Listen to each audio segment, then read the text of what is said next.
Good afternoon, everyone, and welcome to today's wonderful evening with Dr. Murli Bharadwaj. Good afternoon, everyone.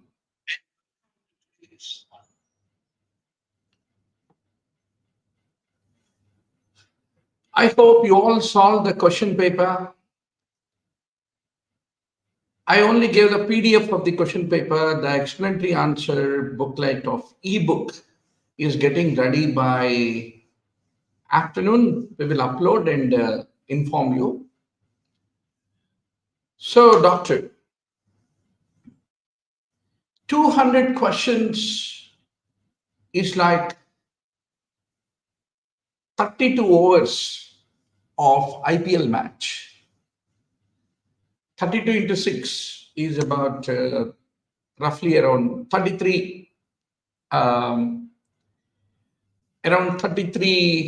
overs of IPL match. Every over, you should be very sure it is like every couple of overs are like one subject.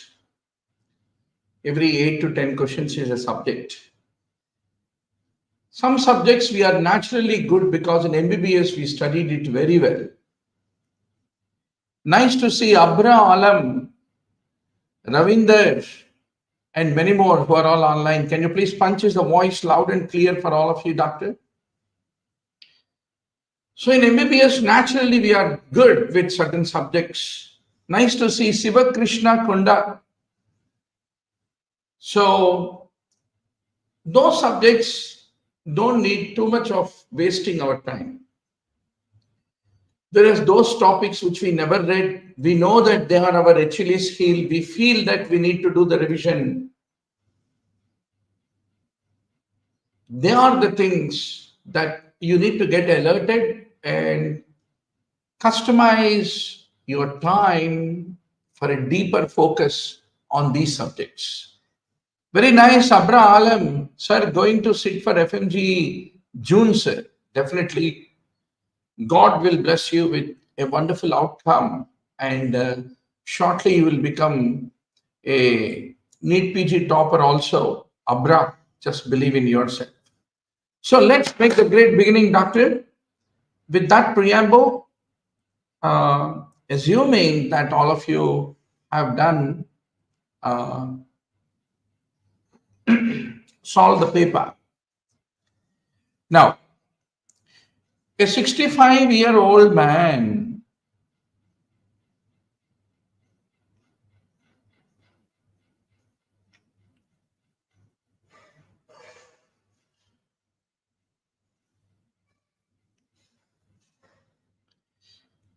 with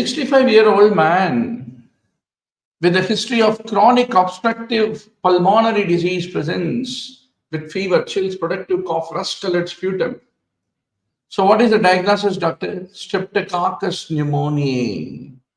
So what you are seeing here, optochin sensitivity test. Whether the organism is able to grow or it is inhibited is very important. So optochin disc is used to identify the Streptococcus pneumoniae. If there is a zone of inhibition larger than 14 mm, it indicates Streptococcus pneumoniae, and optochin sensitivity fundamentally distinguishes Streptococcus pneumoniae from Streptococcus viridans is what you need to remember. Similarly, bile solubility test. Desoxycholate bile solution dissolves the colonies of the pneumococci which are demonstrating bile solubility. Positive bile solubility confirms the presence of Streptococcus pneumoniae is what you need to remember.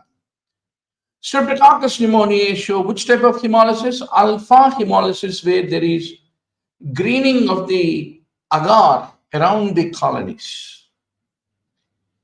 Whereas viridan streptococci also is alpha hemolytic, similar to that of the Streptococcus pneumoniae, but it is not inhibited by the optochin.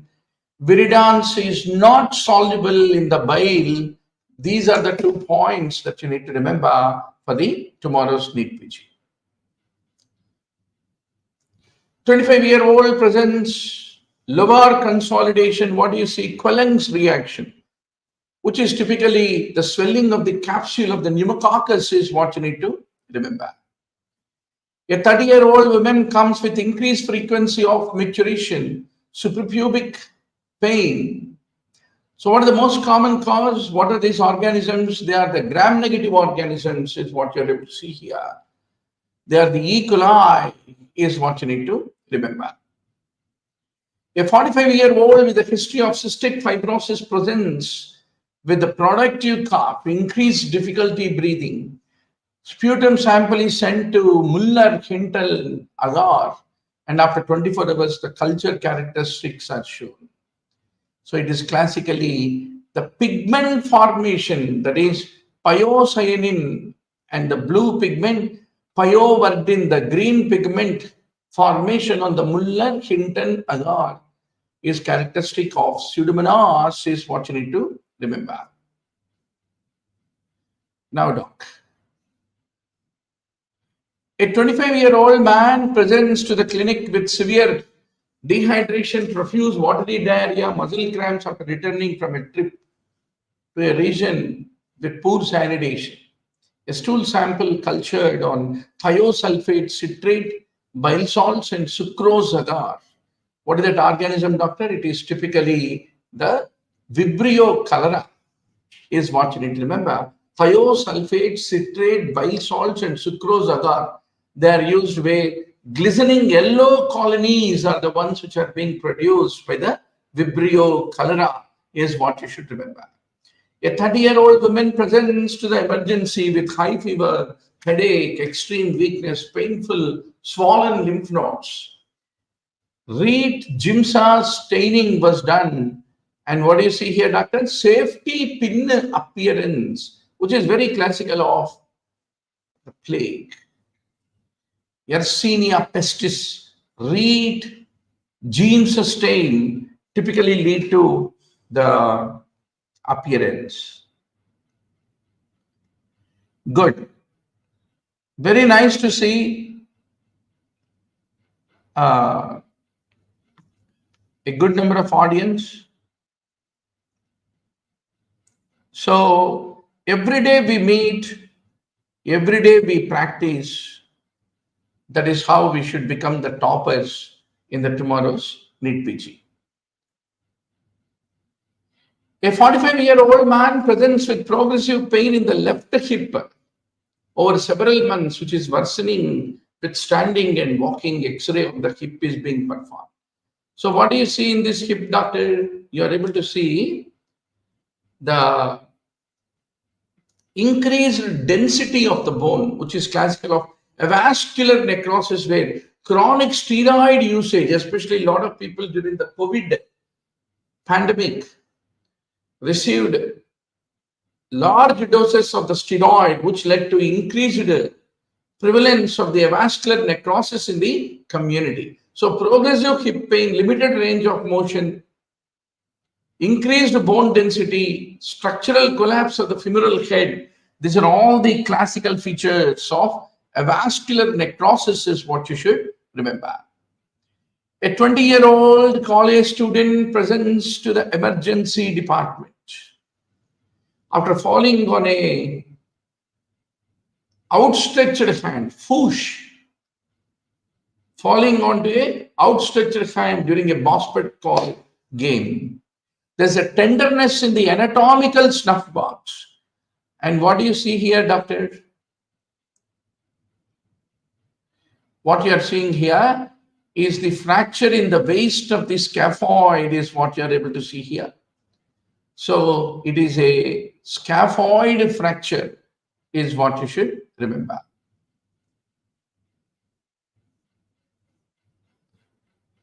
So you can see that there is a scaphoid fracture, which typically leads to the pain in the anatomical snuff box, is what you should remember.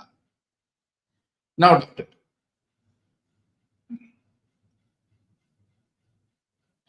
A 22-year-old man presents to emergency after being involved in a motor vehicle accident. A CT scan of the face show multiple fractures. So what do you see here?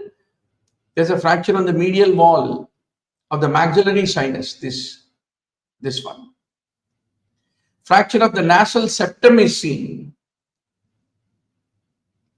And there is a bilateral hematosinus.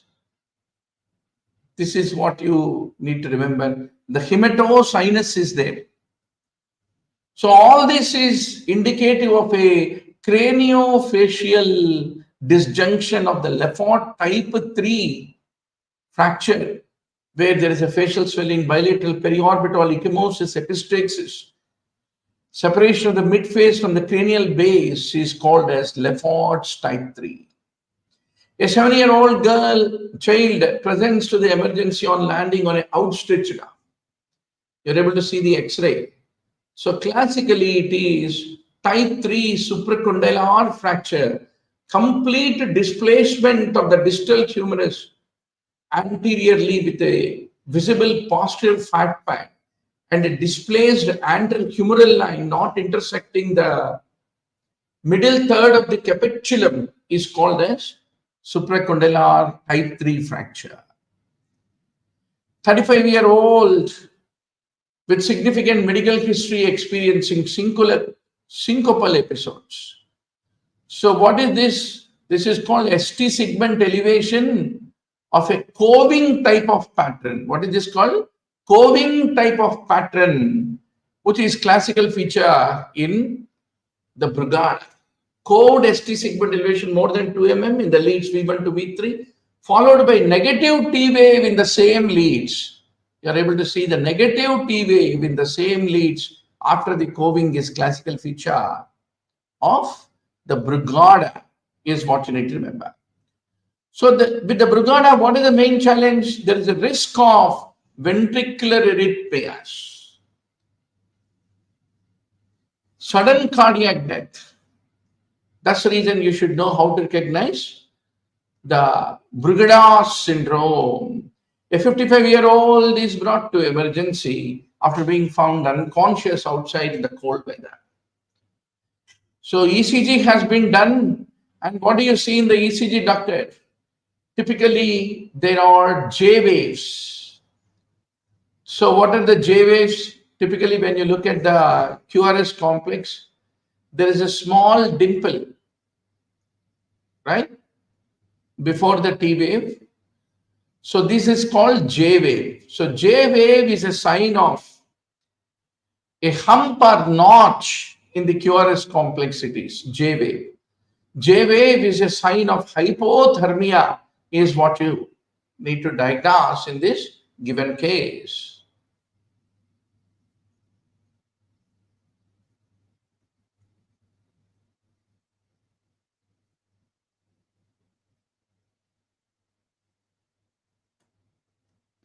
So now, doctor, a 65-year-old with a history of coronary artery disease, ECG is being performed. Intermittent non-conduction of the P waves without the preceding PR interval prolongation. Before there is a drop of the P wave, if there is any PR prolongation, this is, for example, normal P wave, normal PR, QRS, then T, P wave, QRS and T, P wave, QRS and T. But suddenly there is a drop, right, of the QRS, which is typically called type 2 second degree AV block, Mobitz type 2.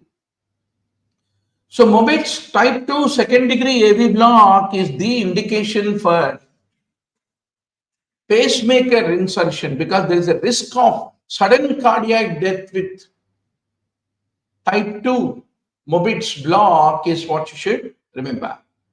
A 70-year-old woman presents with unexplained weight loss, jaundice, new onset, diabetes, abdominal CECT has been done. So what you are able to see here, doctor, you are able to see the pancreatic carcinoma, the loss of the normal lobular structure with the distal dilatation of the main pancreatic duct, which is indicative of pancreatic carcinoma. 36-year-old women with routine pelvic exam, her pap smear results are being shown. So this is a grade 3 cervical dysplastic changes. So that is the reason you need to do colposcopy with biopsy is considered to be the treatment of next level of investigation. A 30-year-old woman presents with abnormal pap smear. Abnormal pap smear. So,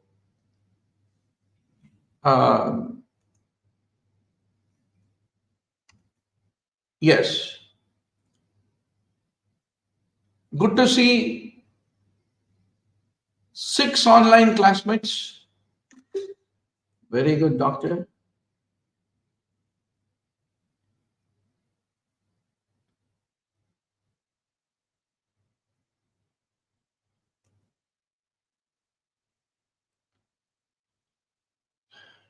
So, it is a high-grade squamous intraepithelial lesion on colposcopy. There are abnormal vascular patterns, white epithelium after application of the acetic acid, which is very characteristic. So, to get the diagnostic evidence, we need to do the biopsy is considered to be the next important part of the evaluation. During a routine prenatal examination, ultrasound is shown. What do you see here, doctor?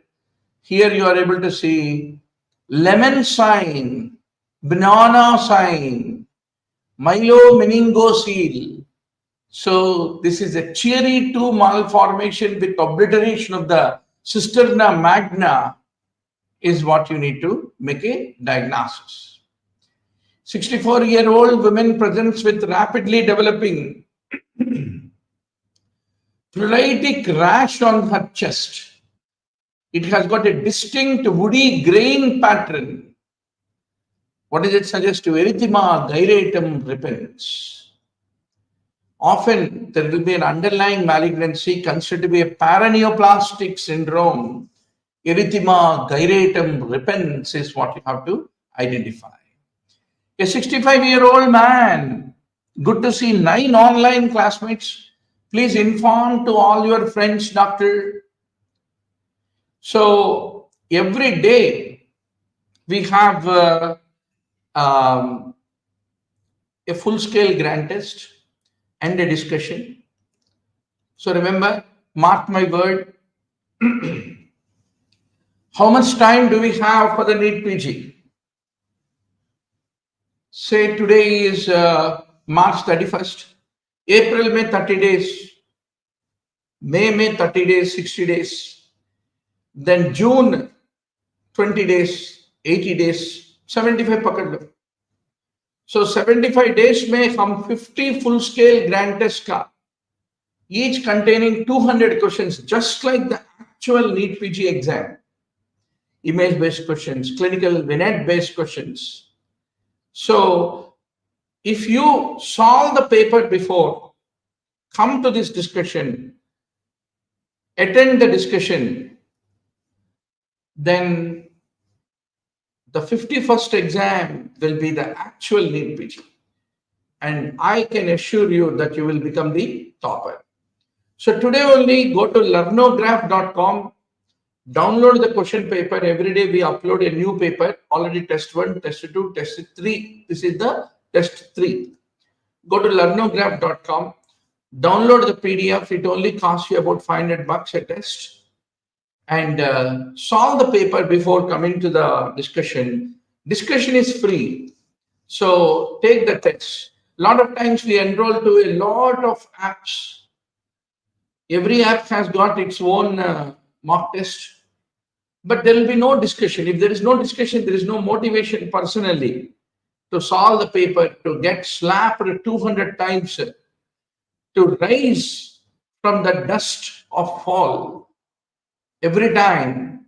That is what you need to do. There is a whole purpose. Once you are spending some amount of money to enroll for the mock test, you need to use a lot of personal motivation to solve. And I will be your classmate, roommate, benchmate, tablemate. to hold your hand, take you up, make you to study every day, and see to that you get into the top 1,000 ranks. See, everybody, main issue in NEETPG is what, doctor?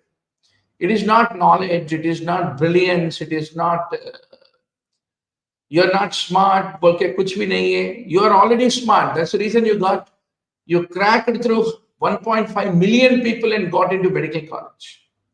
The problem is self-motivation. Every day to finish the topics where we are going wrong, improve ourselves, take the mock test, and at least last 3 months, 90 days, if you are serious with the full intention blown for the preparation of the NEETPG, doctor, anybody is bound to become the winner. Take it as my word. In the past 25 years, I have seen 3 lakhs of medical students, doctors, whom I had opportunity to mentor and inspire.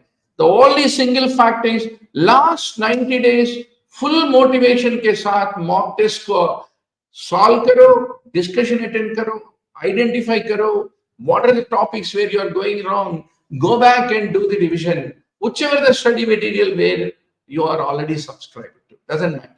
कहीं भी coaching ले लो, मगर mock test and discussion मुरली भारद्वाज के साथ this last 90 days the best use करो, I can guarantee you that you are going to become the topper. So, doctor, so question number 15, why not option B? Let's go back.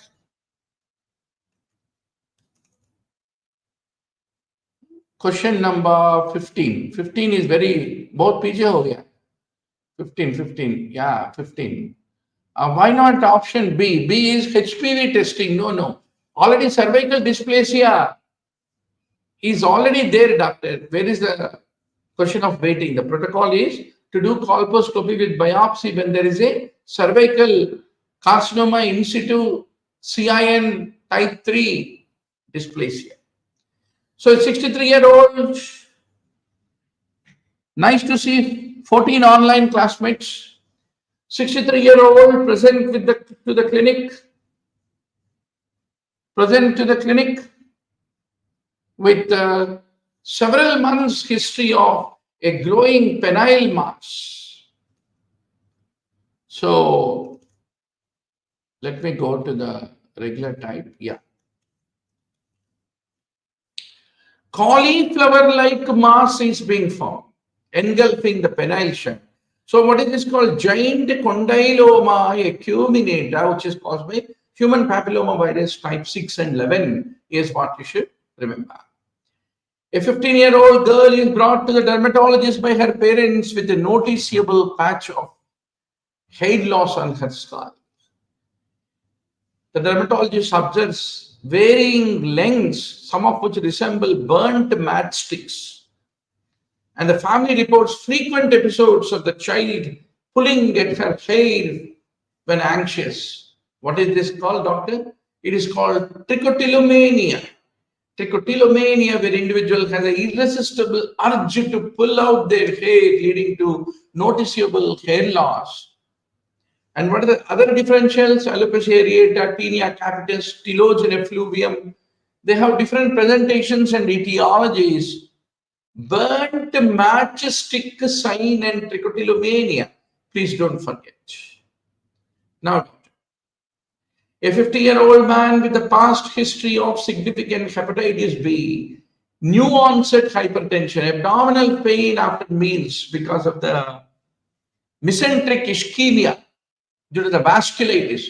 There is a net-like rash, livido reticularis of the skin. There is a foot drop and numbness in the hands, multiple locations, neurological deficit, which is called mononeuritis multiplex. Especially with the background of hepatitis B, is a vasculitis, which is called polyarteritis nodosa, is what you need to remember. So, polyarteritis nodosa has an association with hepatitis B and hepatitis C. There's a fibrinoid necrosis of the arterial walls, damage to elastic lamina leading to microaneurysms. They present with fever, weight loss, malaise, nodules, livido reticularis, ulcers, purpura. renal hypertension, renal insufficiency, headache, seizures, mononeuritis multiplex, and mesenteric ischemia, myalgias, arthritis, etc., etc. So you need to go back and revise fully. Polyarthritis nodosa is a favorite topic of the examiner, doctor. So we use steroids and immunosuppressive drugs. PAN often presents with systemic and cutaneous manifestations, neuropathy and renal involvement. 70-year-old women, increasing forgetfulness, forgotten several times in her neighborhood. Neurological exam is non-focal, it is not pointing anywhere. MRI of the brain, what do you expect? Typically, whenever there is Alzheimer's disease, it is the temporal lobe atrophy, which is the classical feature of Alzheimer's, especially hippocampus, which is the part of the limbic system, pepes circuit, associated with our memory, is what you need to remember. Now, a 25-year-old man with a history of epilepsy, continuous seizures for 10 minutes. What do you expect? That is called status epilepticus, that can lead to cortical laminar necrosis. So, status epilepticus defined by a seizures lasting more than 5 minutes without return to the normal mental status between the episodes is what you should remember. Now, a 68-year-old woman, history of fatigue, heartburn with suspected iron deficiency, overt bleeding, she is denying, but has a diet low in iron. What is the next step in the management, doctor? Always elderly person presenting with iron deficiency anemia means think about gastrointestinal endoscopy to rule out the possibility of any GI bleeding because of an underlying malignancy. You need to rule out beyond an age of 50 is what you should remember. 30-year-old male with chronic lower back pain, family history of psoriasis, limited spinal mobility. What is the first line therapy done? NSAIDs.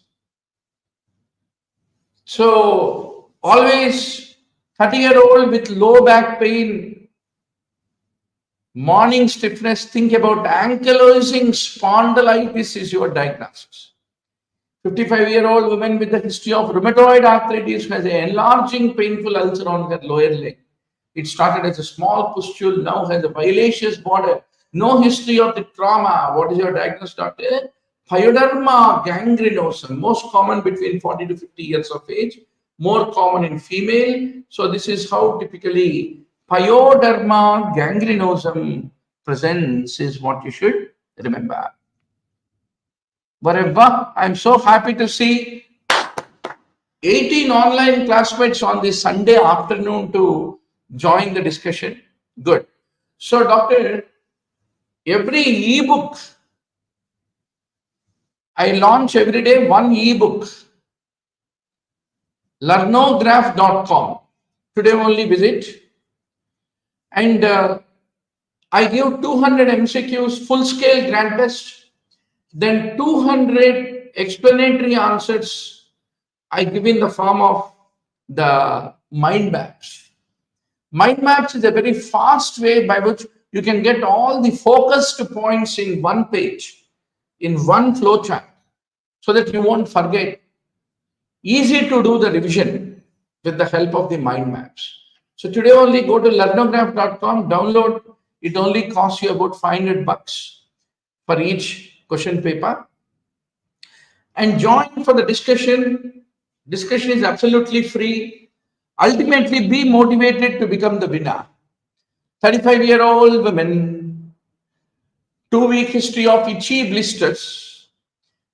Blisters tend to flare up several times a year.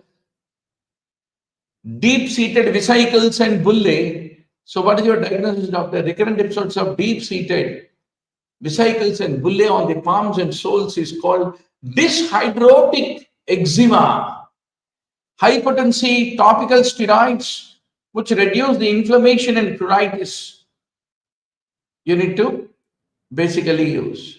So this is how dyshydrotic eczema typically presents both on the palms and also on the soles. This is another example of dyshydrotic eczema, which you need to identify. Topical steroid is considered to be the management of choice in this given case. So, doctor,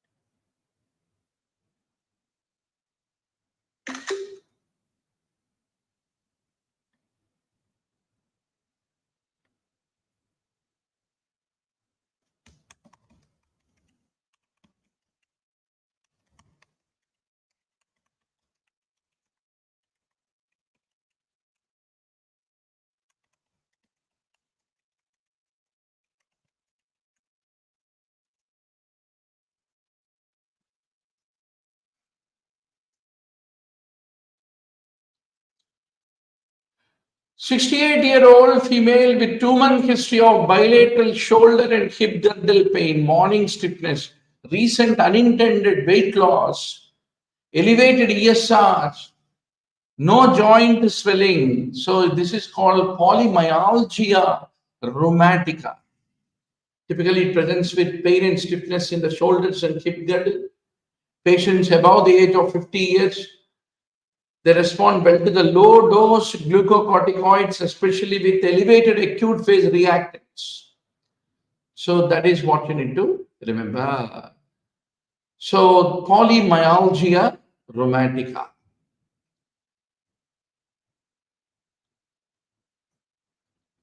30-year-old women with swollen wrist and severe pain after slipping on ice and bracing her fall, displaced fracture of the scaphoid. So what is the best way to treat? Displaced scaphoid need surgical intervention. Non-displaced can be managed conservatively. That is the point you need to drive in this question. 6-year-old child is brought to emergency.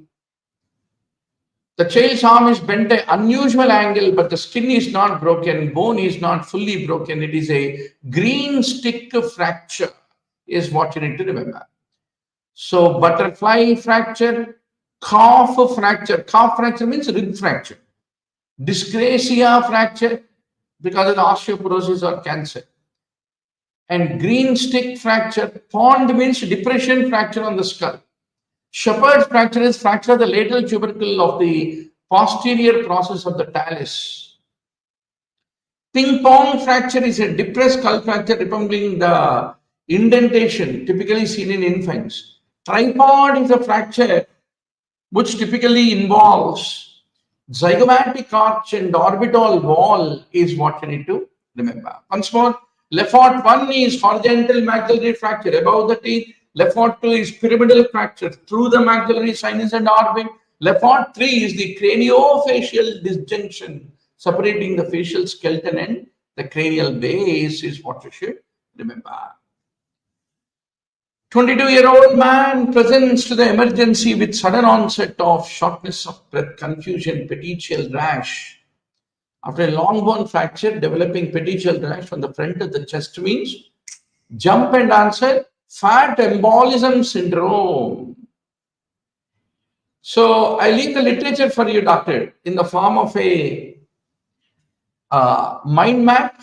So every ebook of the full-scale mock test has got 200 questions first, followed by 200 mind maps, where there is a comprehensive summary of the entire high-yield facts you need to master about this particular topic is being provided. So that is the reason, make it a point to do the revision of every test, solve the paper before you come for discussion done. A 10-year-old presents with acute back pain, paralysis of the lower limbs.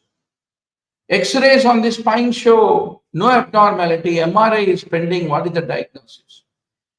It is called scivora, spinal cord injury without any radiological appearance. It is more common in children, typically in the cervical spine.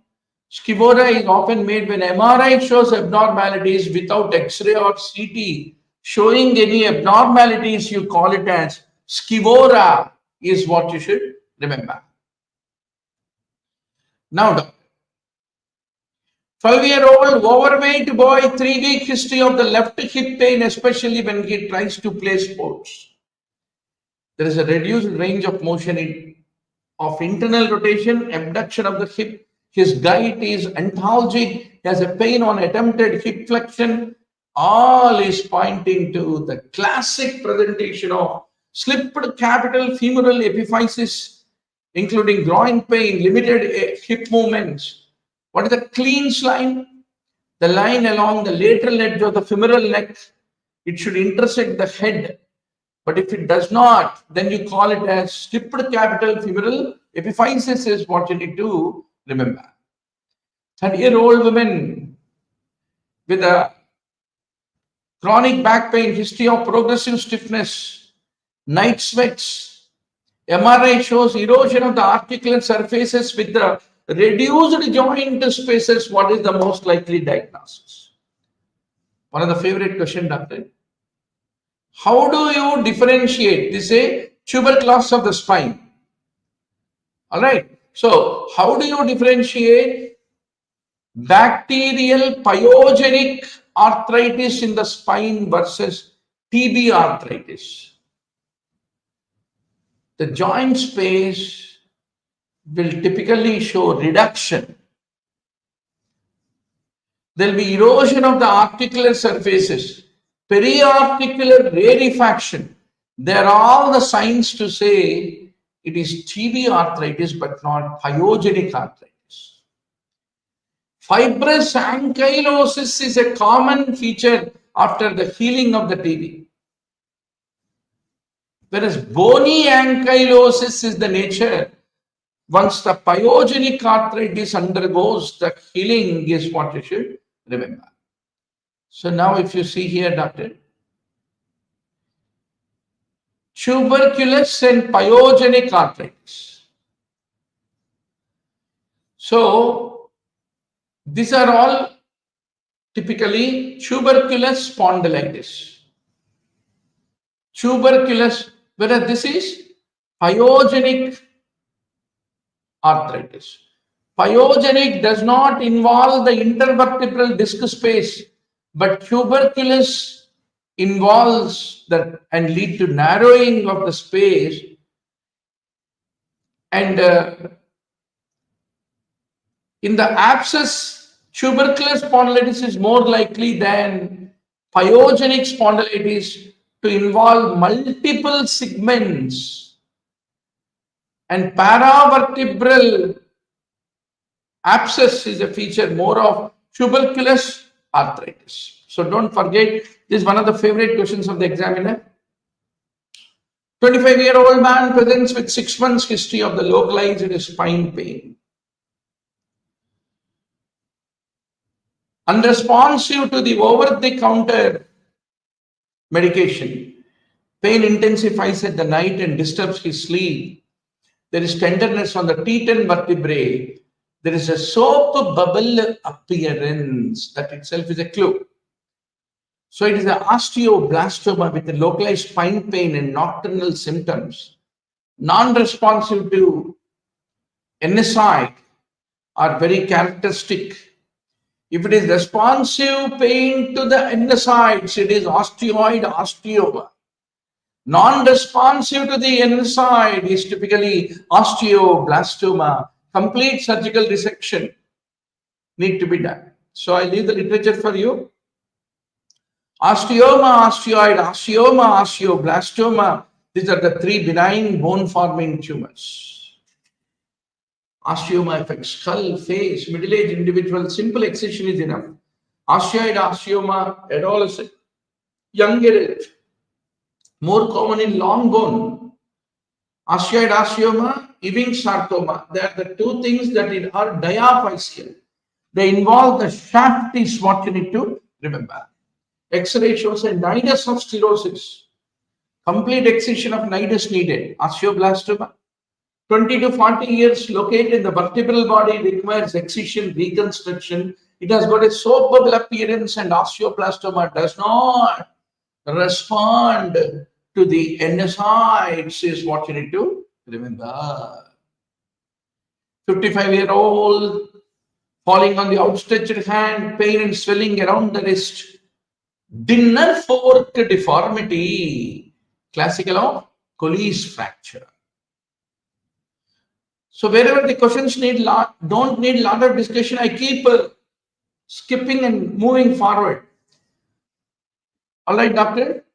But what you need to do to make the best use of this, to make the best use of it, doctor.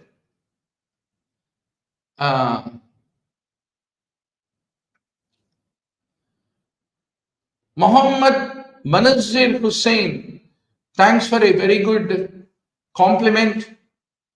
50 granters with 10,000 questions at just 10,000. Each question is standard. Thank you, sir, for this excellent effort. Same good feeling. Mohammed Manazir Hussain, Rajesh, Ravinder, Abra, Shivakrishna, and many more who are all attending this afternoon. So you need to go to the learnograph.com and on the learnograph.com you have the question papers made available.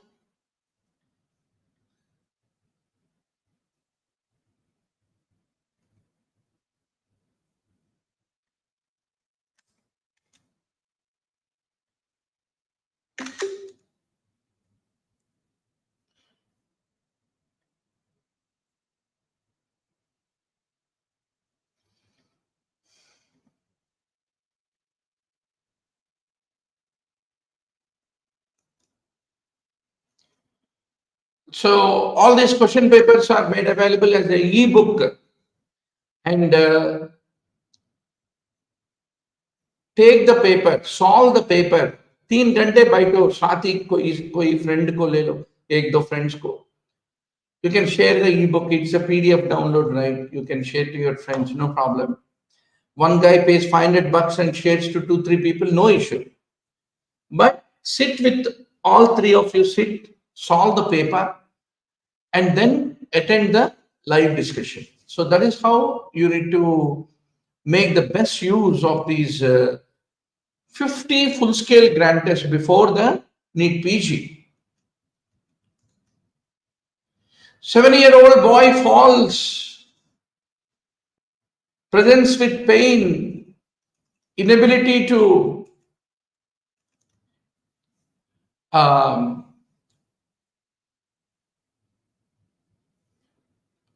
typically there is a swelling, inability to move the elbow, swelling and pronounced deformity with the olecranon protruding, X-ray showing displaced fractures above the condyles. What is the next treatment? So you need to do immediate closed reduction under the general anesthesia. So supracondylar fractures are common in humerus.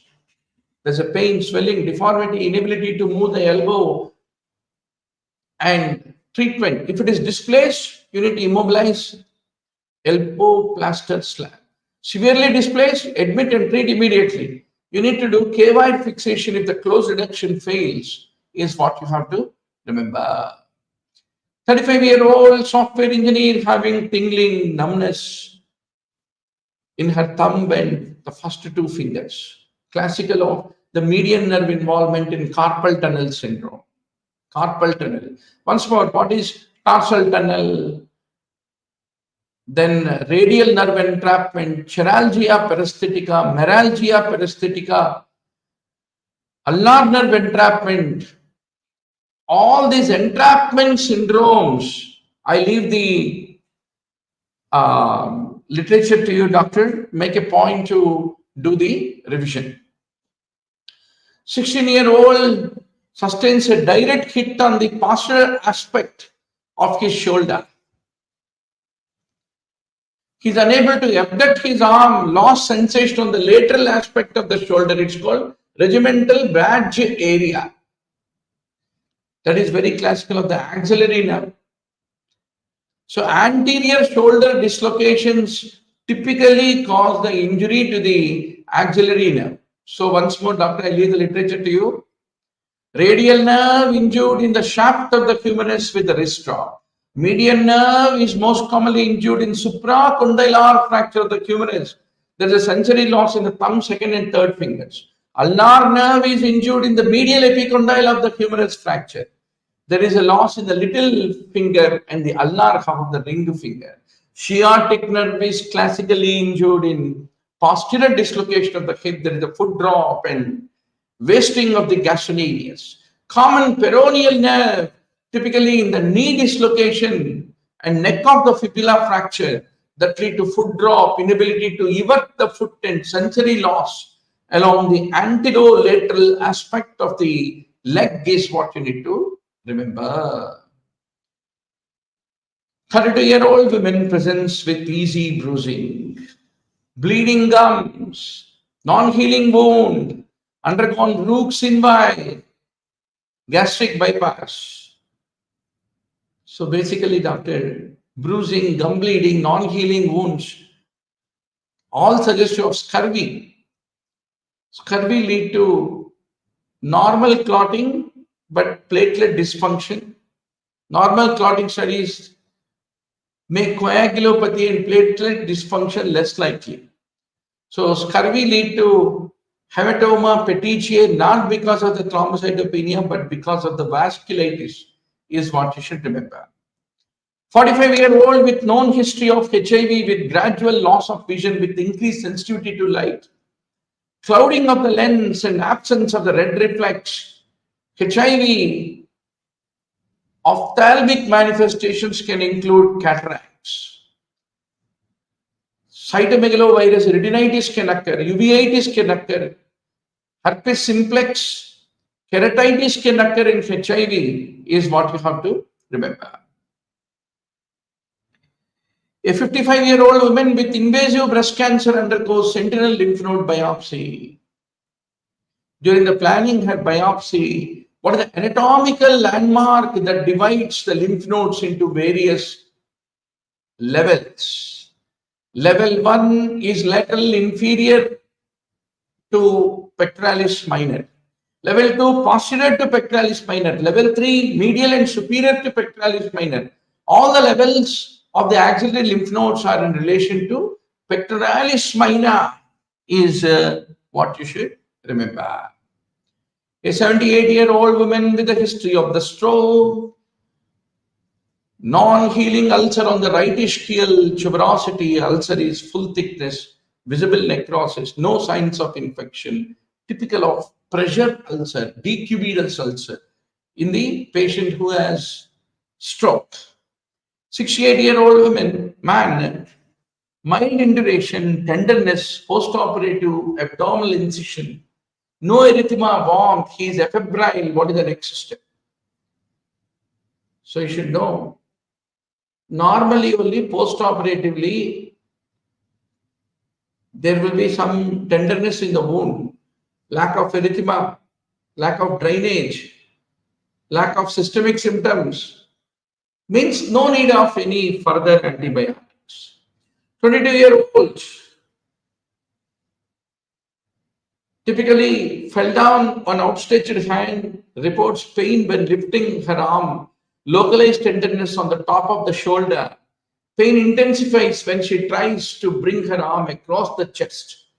Means there is a acromioclavicular joint sprain which presents with pain with adduction of the arm and localized tenderness on the shoulder is what you need to remember. 6-year-old with type 2 diabetes, recent history of colonoscopy showing villous adenoma. He presents with concern about his risk of colorectal cancer.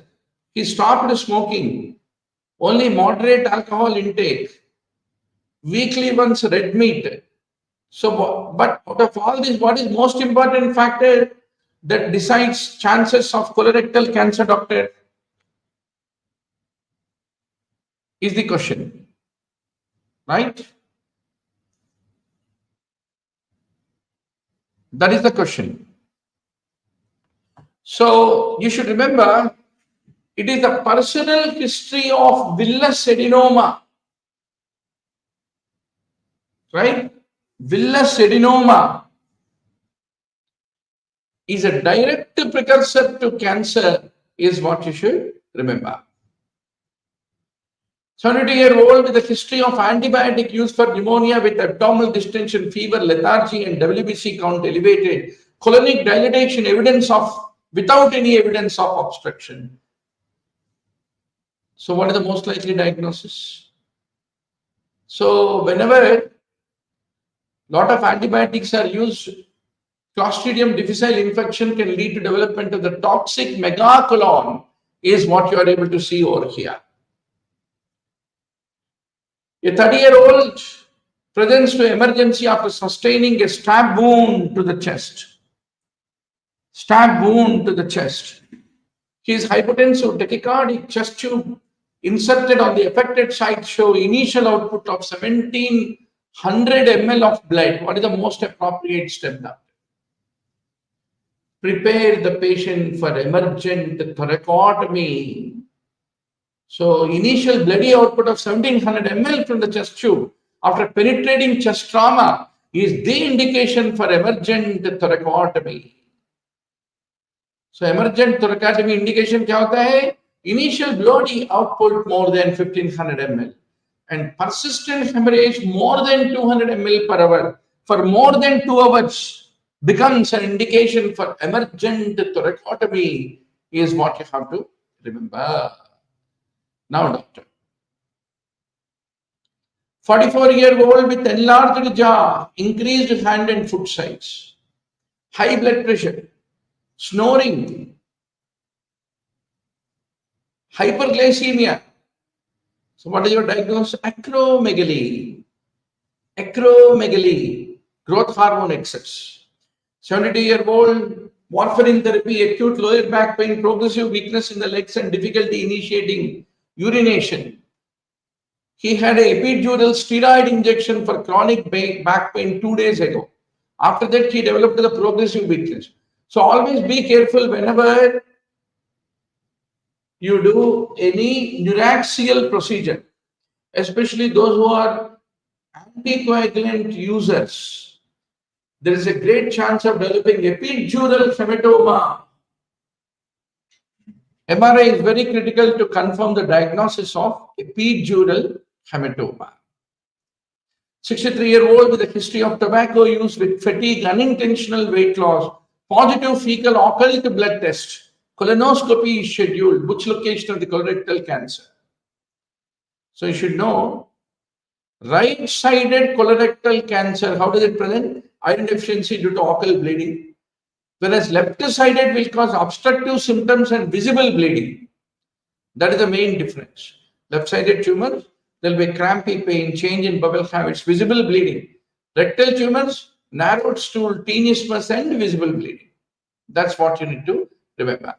And always eating meat, tobacco, alcohol, family history, risk factors. High fiber diet, aspirin, NSAIDs, they're all protective factors against colon carcinoma, is what you should remember.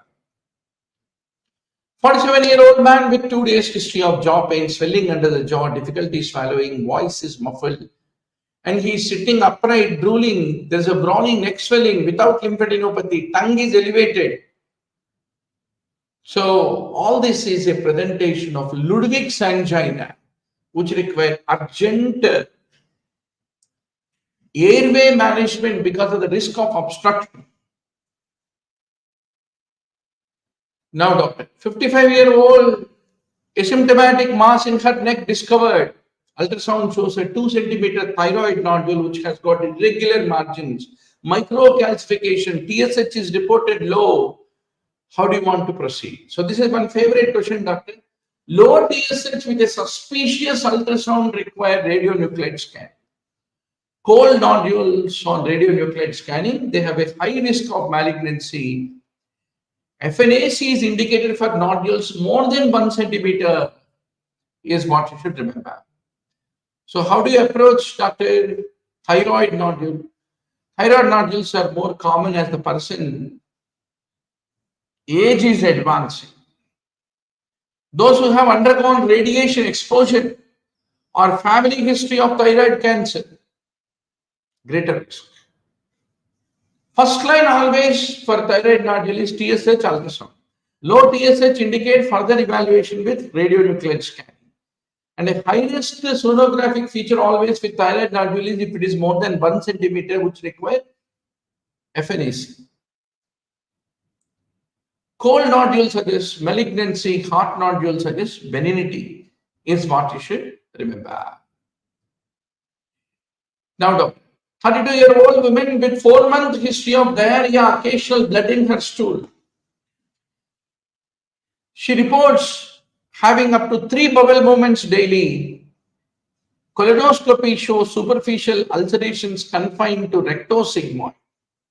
What is the best treatment, doctor? Fundamentally, she has got mild ulcerative colitis. First line therapy for a mild ulcerative colitis with rectosigmoid involvement is 5-amino salicylic acid is what you should remember. Now, doctor, I'll leave the literature for you. Now, a 22-year-old baseball player, severe pain in the right shoulder. There's a deformity in right clavicle, absent radial pulse, coolness in the distal extremity, 90/60. What is the diagnosis? There are all the hard signs of vascular injury following a clavicle fracture, absent pulses, distal ischemia, etc., etc. So basically, it requires immediate surgical exploration. Now, 68-year-old with history of hypertension presents with 3 days of left lower quadrant pain, fever, increased leukocyte count. 4 centimeter abscess in the diverticula in the sigmoid. What is the next best management? CT guided percutaneous drainage. Any abscess more than 3 centimeters in diverticulitis requires CT guided drainage. Oral antibiotics are more for uncomplicated diverticulitis or abscess less than 3 centimeters. But if there is any fistula, perforation, recurrent diverticulitis, then sigmoid resection need to be done, is what you should remember. 78-year-old with a history of the spinal cord injury with abdominal distension, small volume liquid stools. He is on chronic opioid therapy, abdomen is soft. Hard fecal mass in the rectal wall, what do you want to do? So fundamentally, there is a fecal impaction. Because the spinal cord injury, opioid use. So initial management is address impaction by manual disimpaction is considered to be the management. 54-year-old with a history of alcoholism, persistent painless swelling on both the cheeks. The swelling is bilaterally symmetrical, no erythema, no warmth. So what is the diagnosis? Typically, this patient with alcoholism is having Cial adenosis, bilateral painless persistent gland enlargement is what you should remember. Now, 70-year-old with a history of atrial fibrillation with acute onset of severe abdominal pain around the umbilicus. WBC count, lactate levels are elevated and there is a minimal guarding and tenderness. So always severe periumbilical pain with elevated lactate means ischemia. And atrial fibrillation is one of the important risk factors for the embolic event leading to the development of acute mesenteric ischemia is what you should remember. 58-year-old Severe pain on the right side of the chest with deep breath. Tenderness on the right lateral chest. Breath sounds diminish. Rib fracture is there. What do you want to do? Always rib fractures require adequate analgesia and respiratory support. 45-year-old, total thyroidectomy, papillary thyroid cancer. She is on levothyroxine since her surgery. There is an unexplained rise of serum thyroglobulin. Thyroglobulin is a tumor marker of recurrence. That means there is a possibility of a recurrent differentiated thyroid cancer. 30-year-old, motorcycle accident, hypertensive, systolic BP of 85. There is a blood at the urethral meatus. Legs are symmetric without deformity. So always you have to apply a pelvic binder while you are managing hemodynamic instability because of the pelvic fractures is what you should remember. 12-year-old boy with a history of the limb complaints of hip pain. Hip pain for the past 3 months. Decreased abduction and internal rotation of the right hip. He is overweight for his age. X-ray of the pelvis is being ordered. Classical obesity, limitation of the movement, limping, all these are in favor of slipped capital femoral epiphysis. 20-year-old, confusion, rapid breathing, type 1 diabetes, high anion gap. It is diabetic ketoacidosis. 65-year-old with progressive shortness of the breath and fatigue. Muffled heart sounds, large pericardial effusion with tamponade. What do you want to do? Pericardiocentesis is life-saving. 32-year-old, recurrent headaches, history of uncontrolled hypertension. Hypertension is found to have an audible bruit over the left abdomen. Ultrasound shows smaller left kidney compared to the right, and serum creatinine is elevated, which is very classical of what? Renal stenosis. 32-year-old women, young women. So fibromuscular dysplasia is the one which you need to remember. So doctor, we will take a short break. Right? Voice rest. 5 minutes, we will once more rejoin. All right? Go to the kitchen, pick up a drink or coffee, and then join back. 5 minutes, voice break.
So, welcome back to the session, Dr.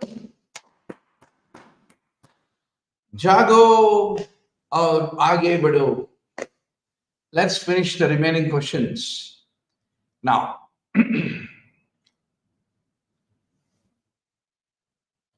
7-year-old girl with a progressively worsening hoarse voice over the past 6 months. She had several episodes of difficulty breathing that resolved spontaneously, multiple wart-like lesions on her vocal cords.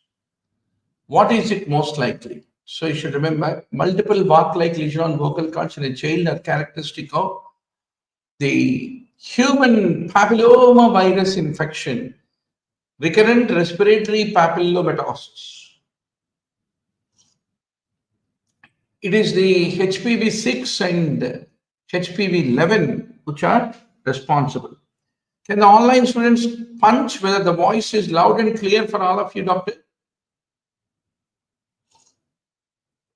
Can you please punch?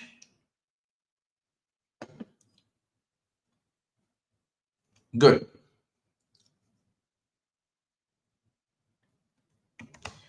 Is voice loud and clear?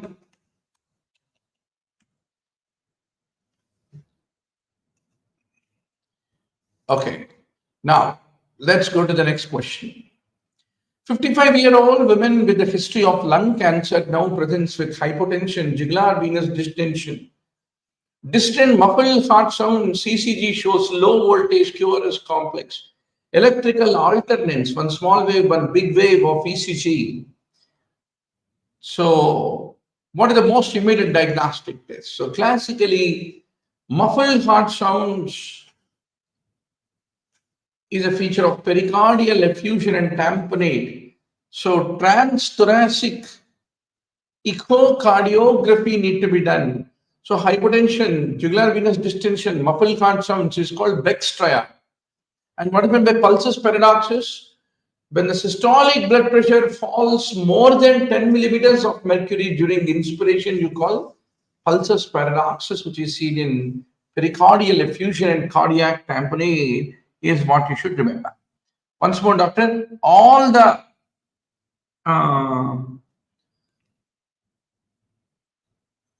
very good. Thank you for the feedback that the voice is loud and clear. ECG shows low voltage QRS electrical alternates.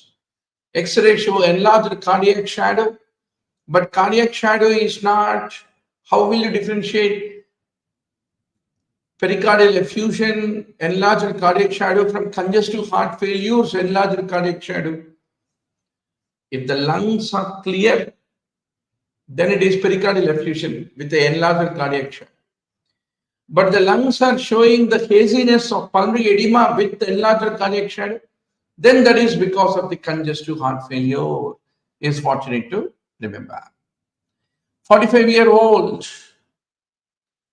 presents with severe epigastric pain, nausea 12 hours after undergoing ERCP for a suspected choledocholithiasis. Choledocholithiasis means stone in the bile duct. Her pain worsens. Amylase elevated, abdominal ultrasound show no abnormality. What is this, doctor? It is called post-ERCP pancreatitis. Epigastric pain, elevated amylase after ERCP, always think about post-ERCP pancreatitis is the diagnosis. Any increase of the amylase or lipase more than 3 times normal, the upper limit of normal, you call it as acute pancreatitis. Now, a 4-year-old boy presents with ear pain and discharge. Can you kindly punch? Doctor, are you happy with this mind maps kind of a presentation of the explanatory answers? Because it is easy to jump from one point to the another point very easily when all the high yield facts are within one map. Please give me a feedback by punching your feedback on the mind maps format of explanatory answers.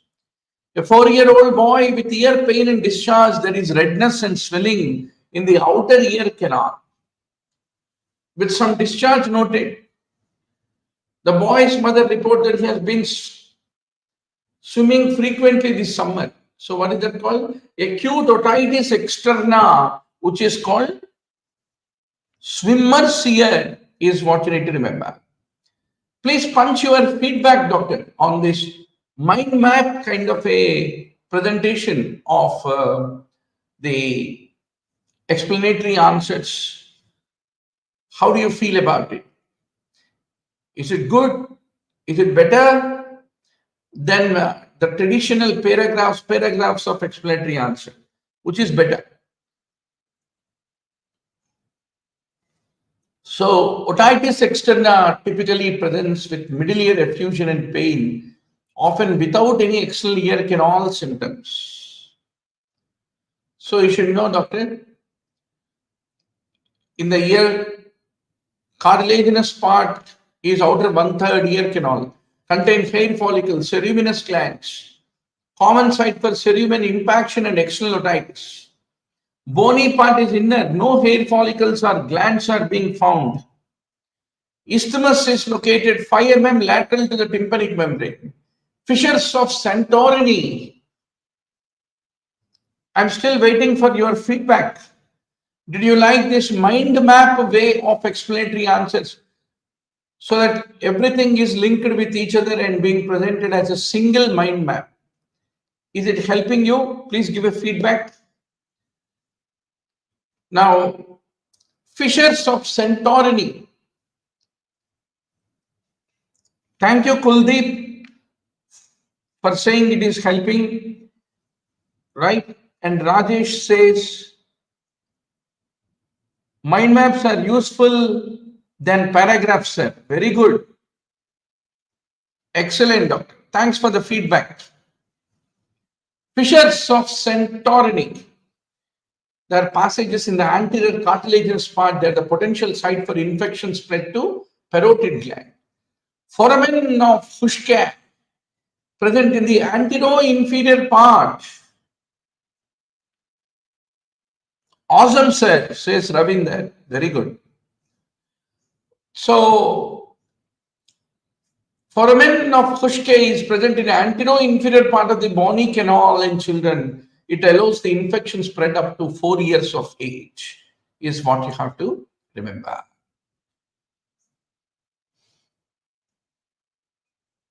A 55-year-old man presents with dizziness and balance difficulties. There is a nystagmus when he moves his head to the right. Which part of the inner ear is responsible for sensing this? It is the lateral semicircular canal that detects the movements of the head in the horizontal plane, doctor. Nystagmus with the head movement to the right indicates involvement of the right lateral semicircular canal. The cochlea and saccule are involved in the hearing and linear acceleration. Cochlea for hearing, saccule for linear acceleration. Not the rotational movements which are sensed by the lateral semicircular canals is what you have to remember. Now, a 60-year-old man with an acute vertigo, some hearing loss, history of hypertension, smokes a pack of cigars, positive Romberg sign, no middle ear pathology. So, it is a classical story of labyrinthine artery ischemia, acute vertigo with hearing loss and vascular risk factors, they all suggest labyrinthine ischemia. Labyrinthine artery is the one which supplies the inner ear. If it is acoustic neuroma, it will present with unilateral hearing loss without acute vertigo. Superior canal dehiscence hai to it lead to vertigo triggered by loud noises or pressure changes, not with vascular risk factors. So, labyrinthine artery is a branch of the anterior inferior cerebellar artery or basilar artery. And the venous drainage is by internal auditory, vein of cochlear aqueduct and vein of vestibular aqueduct. They all drain into inferior petersal sinus and lateral venous sinus is what you need to remember. Cochlea and vestibular labyrinth blood supply is segmental. That's the reason there can be cochlear ischemia independent of vestibular, vestibular labyrinthine ischemia independent of cochlear is what you need to remember. And it is the superior and inferior vestibular nerves that supply the vestibulocochlear apparatus. A factory worker presents difficulty hearing high-pitched sounds. There is a significant notch at 4 kilohertz. He reports not using any ear protection while working. So what is the diagnosis, doctor? So you should remember noise-induced hearing loss. Audiogram notch at 4 kilohertz, characteristic of noise-induced hearing loss, common in individuals who are exposed to loud noises. Why not mania? In mania, there is episodic vertigo, tinnitus, and hearing loss. Presbyosis. It also affects higher frequencies, but not typically with the audiogram notch. Then acoustic neuroma, unilateral hearing loss and tinnitus not associated with noise exposure. So everything about noise you should know, doctor. It is the 4 kilohertz where there is an acoustic dip.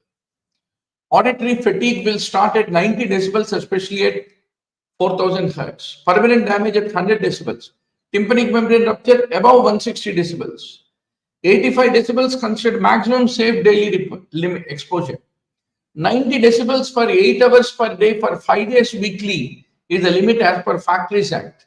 And any exposure above 115 decibels, impulse noise over 140 decibels is prohibited. And if you use a ear protector at most, you can reduce the noise up to 35 decibels. 23-year-old presents with sudden hearing loss and pain in the right ear after a loud concert. You noted a perforation of tympanic membrane with bloody margins, no active drainage. What is the next step, doctor?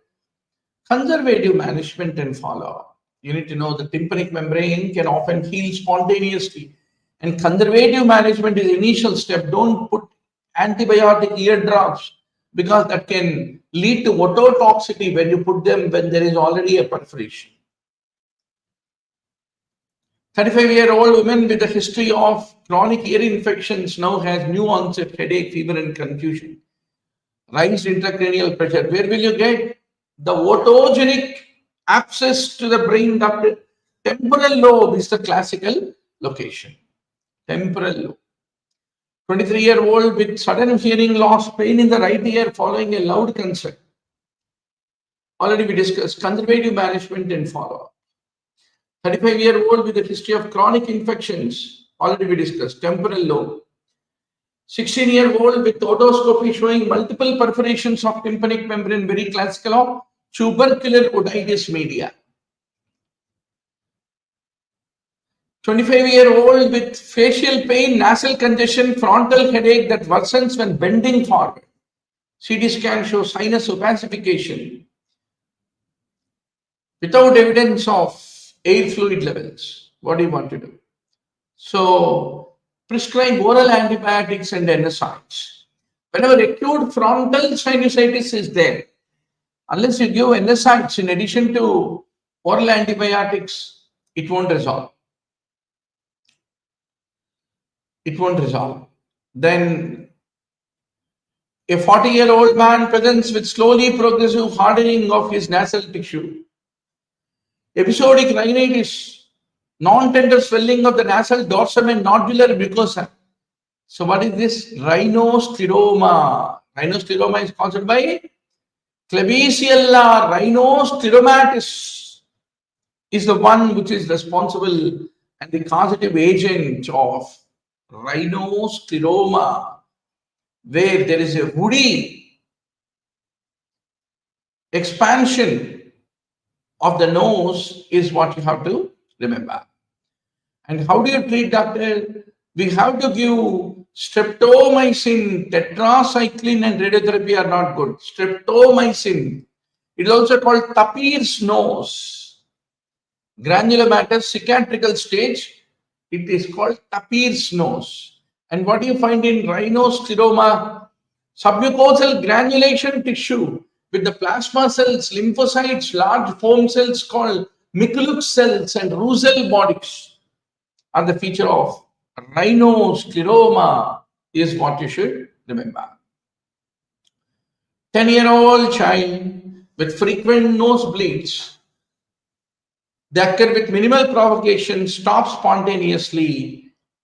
Antero-inferior part of the nasal septum, there is crusting. What is the likely site, doctor, of the bleeding? You should know it is called Kisselbach's plexus. With minimal provocation, bleeding is Kisselbach plexus. Kisselbach is located in the antero-inferior part of the septum, supplied by both internal and external carotid arteries. Common site for epistaxis. Retrocolumellar vein located behind the columella crosses the floor of the nose is what you need to remember. 32-year-old, 34 weeks gestation, irregular contractions, no vaginal bleeding, cervix is closed, fetal monitoring show, moderate variability, no decelerations. What is the best time? Observe and provide reassurance for this false labor. Irregular contractions and closed cervix suggest false labor. You need to be very sure about. 30-year-old, earlier 2 miscarriages, now lupus anticoagulant, no history of sexual transmitted infection. What is the next step in the management? You need to start anticoagulation with the low molecular weight heparin, because in pregnant women you can't give warfarin. That's the reason the first trimester and last trimester you need to give low molecular weight heparin. Then once more I leave to you the literature, doctor. What is the criteria to call antiphospholipid antibody syndrome? Presence of arterial and venous thrombosis, more than 3 consecutive unexplained fetal losses before 10th week, more than 1 unexpected fetal loss after 10th week, more than 1 premature birth of normal neonate before 34th week. Due to preeclampsia, eclampsia, and placental insufficiency are the part of the definition for you to call it as antiphospholipid antibody syndrome. Now, doctor, a 30-year-old woman presents with 3-month history of voice deepening, hirsutism, amenorrhea. Enlarged clitoris, palpable mass in the right adnexal mass, and there is a solid ovarian mass. What is that mass? The mass is sertoli Leydig cell. Whenever virilization, oligomenorrhea, unilateral adnexal mass, they all point towards a sex cord stromal tumor, and surgery, tumor staging is the treatment. 17-year-old with hirsutism, irregular masses. Her bone age is 15 years according to her chronological age. Chronological age is 17. chronologically more than the bone age. Elevated 17-hydroxyprogesterone. So hyperandrogenism, hirsutism, irregular menses, without significant height changes in the past year, they're all the signs of typically congenital adrenal hyperplasia of the non-classical type. So basically it is autosomal recessive disorder, normal glucocorticoid and mineralocorticoid. Whenever it is a partial congenital adrenal hyperplasia, right? Non-classic congenital adrenal hyperplasia. There's increased growth velocity and bone age, elevated 17-hydroxyprogesterone levels with hirsutism, oligomenorrhea. How do you treat? Hydrocortisone. So partial deficiency of 21-hydroxylase lead to hyperandrogenism and elevated 17-alpha hydroxylase, 17-hydroxyprogesterone levels is what you should remember. 16-year-old girl with 6 months history of irregular heavy menstrual bleeding, no history of sexual activity, denies any bruising or bleeding, normal BMI, no signs of hirsutism. So it is typically whenever AUB, abnormal uterine bleeding in adolescent female is there, commonly it is the immaturity of the hypothalamic pituitary ovarian axis which is responsible is what you should remember. 37-year-old woman trying to conceive for the past 1 year without success.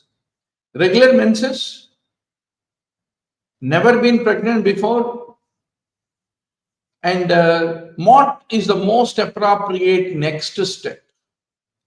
37-year-old means you need to first know how is her ovarian reserve. Is it adequate or not? So measure day 3 FSH levels. If the FSH levels increase, that means there is a declining ovarian reserve, which is common after the age of 35.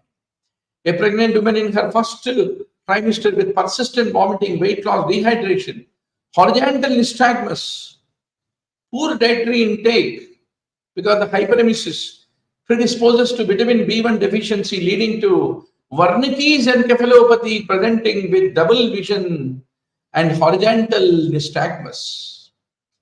Pregnant women at 32 weeks gestation, sudden onset of painless, that is a clue, painless vaginal bleeding shortly after her water breaks. The fetus has a heart rate of 90. She has velamentous cord insertion. What is your diagnosis? Most likely diagnosis, typically it is vasa previa, sudden painless vaginal bleeding, and FSR abnormalities indicate vasa previa. Velamentous cord insertion is a known risk factor. Emergency cesarean delivery is the management of choice because vasa previa can lead to fatal fetal exsanguination is what you should remember. 45-year-old woman who had open cholecystectomy 5 days ago and has history of obesity, poorly controlled diabetes, serosanguinous fluid leaking from her surgical wound. The facial layer is not visible. What do you want to do? So superficial wound dehiscence is managed conservatively when no signs of deep infection are there. Systemic antibiotic CT scan are reported whenever you are suspecting deep infection or abscess. 52-year-old with a history of vulvar pruritus, lichen sclerosis, resolved with corticosteroid. What is the next thing you want to do? You need to do vulvar biopsy. Any new appearance of a firm white vulvar clot indicate neoplastic change. 28-year-old woman, gravida 1 paravo at 30 weeks of gestation, twin pregnancy, lambda sign positive. Where do you see lambda? Typically in dichorionic, diamniotic twinning. So Lambda sign indicates there are two placentas, two amniotic sacs consistent with dichorionic, diamniotic twins. They have a lower risk of twin-twin transfusion syndrome compared to monochorionic pregnancies is what you should remember. So, doctor, monochorionic, monoamniotic, monochorionic, diamniotic, dichorionic, diamniotic. That's how you divide. So monochorionic twins have a great risk of twin-twin transfusion syndrome. Monoamniotic twins have a risk of cord entanglement and conjoined twins. 30-year-old, 6 weeks postpartum, exclusively breastfeeding. Bilateral nipple pain intensifies during and after the feeding. No fever, no unilateral breast redness or warmth. She is only worried about the pink tinge in her nipple discharge. So there may be probably a bad technique of breastfeeding. So improve the latch and positioning can often alleviate the symptoms.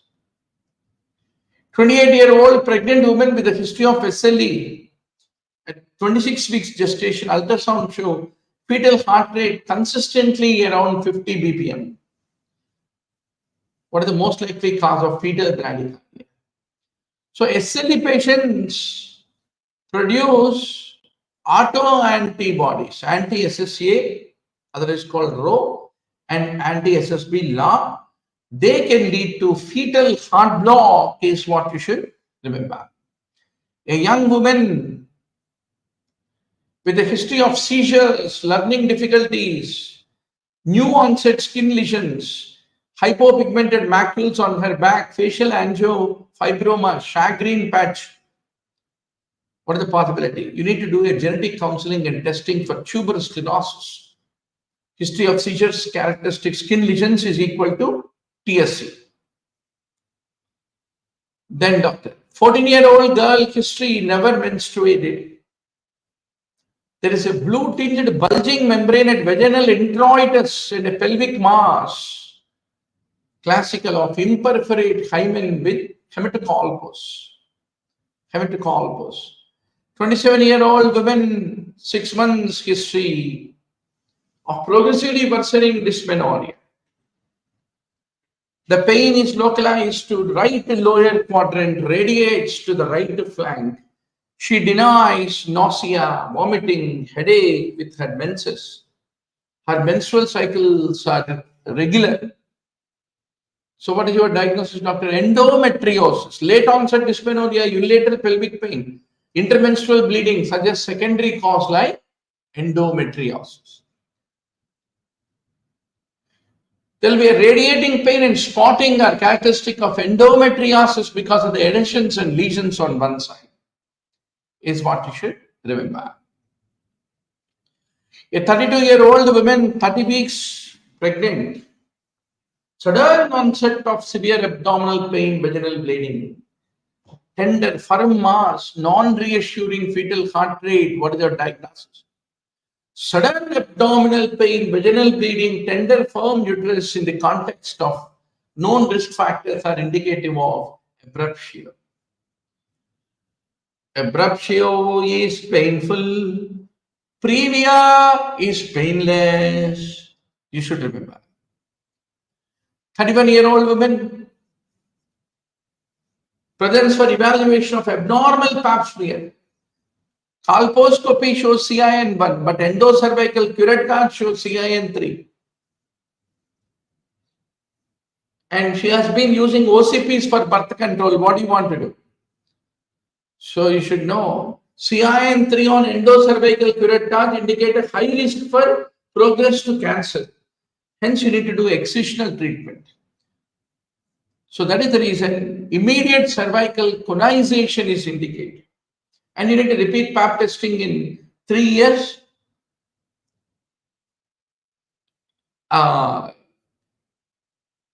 So you should know. Follow-up you need to do with co-testing, that is pap smear and HPV at 1 to 2 years, not 3 years. That's what you need to remember.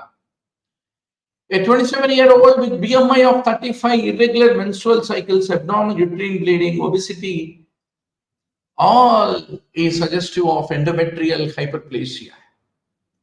She loved to have children in the future. What is the best way? So you should know chronic unopposed estrogen action because of the obesity, anovulatory cycles lead to endometrial hyperplasia. If you give progestin therapy, it is the initial management of hyperplasia, especially in patients desiring for fertility. Now,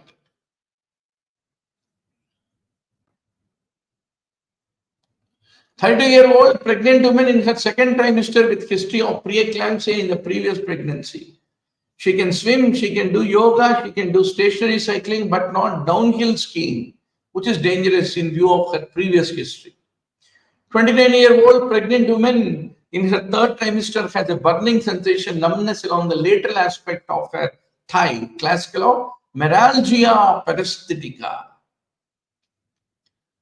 55-year-old with postmenopausal bleeding, no significant history, not on any hormone replacement. There is an endometrial thickness more than 5, then what do you want to do?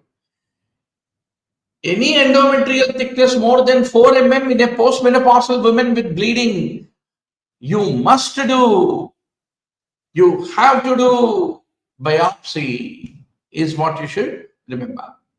70-year-old female with normal breast development, no history of menstruation. She has normal female external genitalia but absent uterus and ovaries, which is typical of Mullerian agenesis. Often renal abnormalities are associated with Mullerian agenesis. 33-year-old woman postpartum 2 days has got headache. It is dissolving when lying down. She also has neck stiffness. She recently undergone epidural anesthesia. So it is a post-dural puncture headache. The positional nature of the headache and the timing of the post-epidural anesthesia, they all suggest post-dural puncture headache is what you need to remember. 30-year-old, 36 weeks gestation, sudden increase in abdominal size, discomfort, amniotic fluid index, 25. What is the next step you want to do?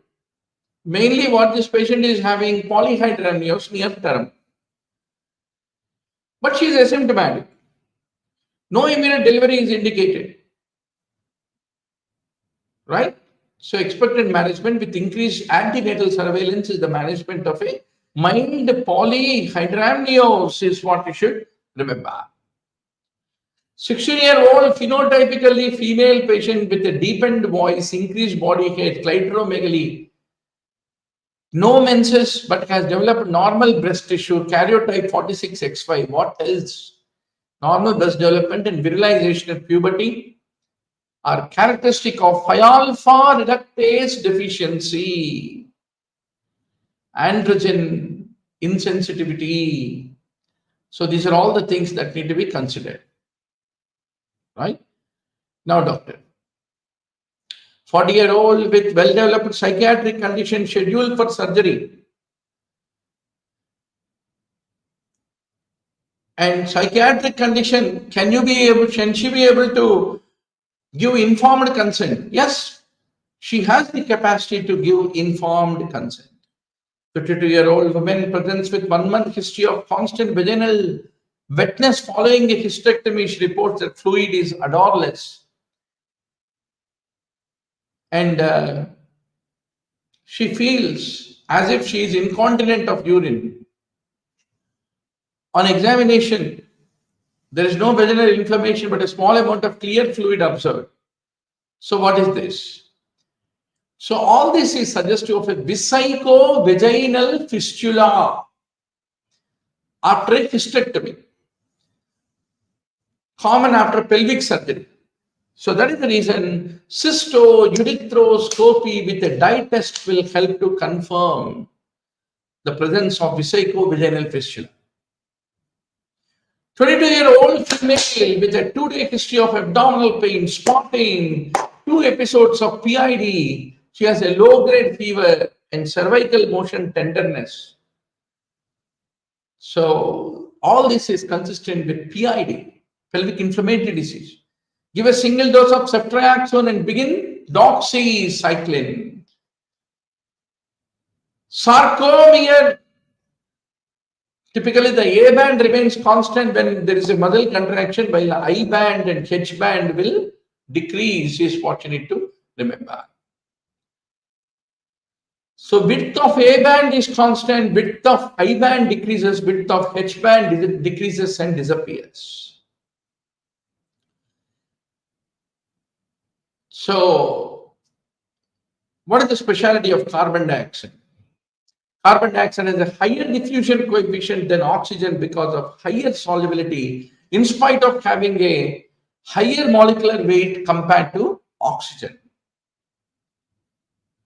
So 60-year-old with chronic hypertension treated with ACE inhibitor. So what will ACE inhibitor will do? Conversion of angiotensin 1 to 2 is being inhibited. 30-year-old is, what is the correct sequence of events in the muscle contraction? There's an inward spread of depolarization, binding of calcium to troponin C, and the sliding of filaments. So the contraction begins with depolarization that causes release of calcium from sarcoplasmic reticulum. Calcium binds with troponin C, resulting in uncovering of the myosin binding sites on actin. And this enables the myosin heads to attach with the actin. And the thin filaments will slide over the thick filaments, leading to the contraction of the muscle, is what you have to remember. 4-year-old with heavy proteinuria, edema, diagnosed with chronic kidney disease, periorbital and lower extremity edema. Kidney biopsy shows thickening, splitting of the JVM. So what is your diagnosis, doctor? It is family history, classical of Alport syndrome. Call 4A, 3, 4, 5 genes are the ones. 4A, 3, 4, 5 genes. They are responsible for type 4 collagen, which is a main part of glomerular basement membrane. So it is not NPHS1 or NPHS2. They are with a different type of nephrotic syndrome. So you should know glomerular filtration barrier has a fenestrated capillary endothelium. The basement membrane has heparan sulfate that provide a charge barrier. Inner epithelial layer has got podocytes that form filtration slit. Nephrin NPHS1 is needed for slit diaphragm. Podosin NPHS2 supports the structure. Collagen 4 alpha 5 contributes to the basement membrane. NPHS1 gene mutation lead to Finnish type of congenital nephrotic syndrome. NPHS2 mutation lead to steroid resistant nephrotic syndrome. COL4A345 mutation leads to Alport syndrome, is what you need to remember. Shanti, Shanti, Shanti. So, doctor, thank you very much for giving your time to spend with Dr. Murli Bharadwaj. रोज मिलेंगे रोज पढ़ेंगे एक दिन आएगा हमारा number. Right, doctor?